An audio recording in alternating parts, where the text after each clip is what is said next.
He does have the flicker implosion! Pero nasaan yung follow-up? Tinamaan pa siya ng crowd control mula dito kay JP. Sanford dito sa may bandang gitna. Tatamaan ng mga maraming spell mula sa RK Hoshi double kill. Para kay Sutsujin. Eh, naabot nila yung Granger. Maaabot din ata si Cartesi. Triple kill para kay Sutsujin. When wipe out for... May diversion na. Pwedeng ano lang to. Pwedeng pangbaliw lang. Idok! Once again with implosion on the JP. Burstable ata. Yung Beleric and may diversion play doon sa may bandang likuran. Nahuli na nga si Yukizi and RK Hoshi making the plays. Pinambaliw nga lang nila yung Lord. And susunod na ata sa Stanford dito. Cartesi was able to get out. Pero yung dito ng RK Hoshi. So medyo ano sila dito, all in sila patayin honestly. Yung Beleric. Kasi if hindi, kapag medyo kalat-kalat yung kanilang targets, kalat-kalat din yung pwedeng gawin dito ng TLPH sa kanila. Parang from all angles pwede nilang atakihin yung RK Hoshi. Maraming options, pero again, may luxury din naman yung RQ Hoshi ng macro kasi nasa kanila nga din yung Luyi na nakita natin ginamit kanina ni Sanji. So the drafts are set for the final game. Again, TLPH versus RRQ Hoshi, Philippines versus Indonesia as we head on to the land of Dawn. Match point para sa dalawang koponan. Last game na ng ating araw.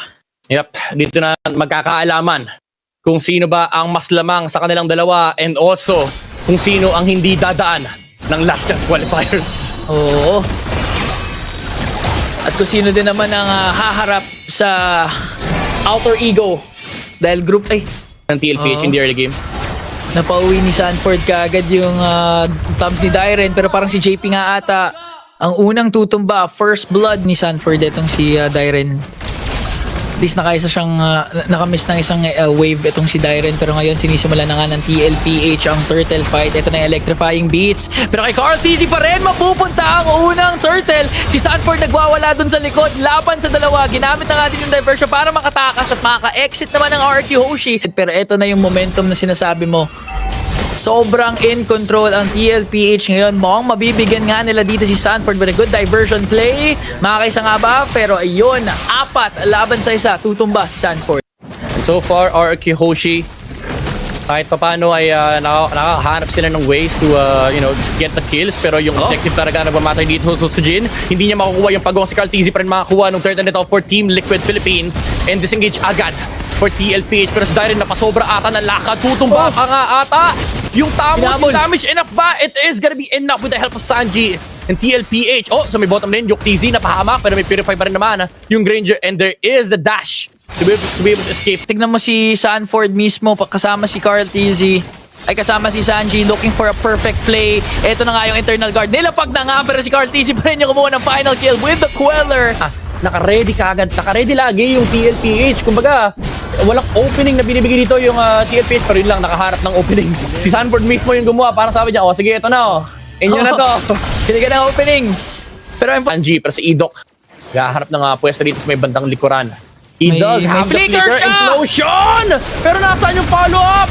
Tinamaan pa siya ng crowd control mula dito kay JP. Sanford dito sa may bandang gitna. Tatamaan ng mga maraming spell mula sa RK Hoshi double kill. Para kay Sutsujin. Eh, naabot nila yung Granger. Maaabot din ata si Cartesi. Triple kill para kay Sutsujin.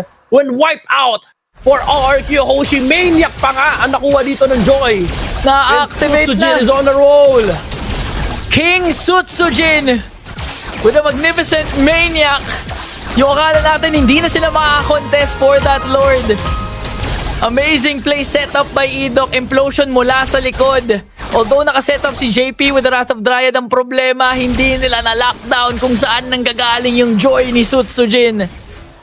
At ang una pang tumumba was Cartesi and Yukizi. The main damage. Follow up din ni Sutsujin ngayon. Talagang ang bilis mabaliktad nung game natin. And even if sabihin natin may mga pokes na nanggagaling dito mula kay Yukizi, yung diverse talaga yung nagiging X-Factor dito. Implosion again from Idok onto the backside. Nahuli nila si JP dito and walang banse from TLPH, RRQ Hoshi. So pwedeng-pwede na nga talaga microhin ng RRQ Hoshi yung nagiging laban natin ngayon. May diversion na. Pwedeng ano lang to. Pwedeng pangbaliw lang. Idok once again with implosion on the JP. Burstable ata. yung Beleric and may diversion play doon sa may bandang likuran. Nahuli na nga si Yukizi and RK Hoshi making the plays. Pinambaliw nga lang nila yung Lord. And susunod na ata sa Sanford dito, Cartezy was able to get out. Pero yung punish ay hindi nila makukuha. Napatay nila Sutsujin however, pero nandyan yung minion wave sa may middle lane. Cartezy, can he defend? Sapat ba yung Zuyu ni Cartezy? Wala mga ulti. Dash in pero wala na. Ubos na ang TLPH and RRQ Hoshi claims the victory in game number 3. The Kingdom making sure that the Cavalry won't be able to rise back and come back from this series. Walang reverse sweep para sa TLPH dahil nandito na ang RRQ Hoshi